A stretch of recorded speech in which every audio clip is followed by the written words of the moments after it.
मित्रांनो, सुभाष पाडेकर पद्धतीमध्ये कोणतेही रासायनिक खत व पेस्टिसाइड न वापरता सुद्धा पपयाचं चांगलं उत्पादन येऊ शकतं. या झाडाचा आपण मागे एक व्हिडिओ टाकला होता. त्याला जवळजवळ 1600-1700 व्ह्यूज लोकांचे आलेले आहेत.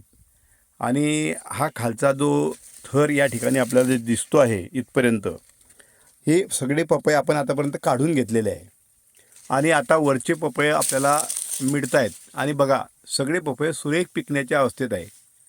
आपल्याला जवळपास रोज 1-2 पपई खायला मिळतात. आणि वरती जर आपण पाहिलं तर बघा किती पपये त्याला आहेत. आणि अजूनसुद्धा वर लागत आहे. झाडाचा शेंडा हिरवा कच्चा आहे. केमिकलमध्ये लोकांच्या झाडाचे शेंडे म्हणजे जे छत्री म्हणतो आपण, ती खराब झालेली आहे. आणि सुभाष पाडेकरांच्या पद्धतीमध्ये आपण याला काहीही दिलेलं नाही. याचे पानं इथेच पडतात, इथेच सडतात. त्यांचं ह्युमस याच ठिकाणी तयार होतं. तर हा झाडाचा व्हिडिओ आपण टाकला होता.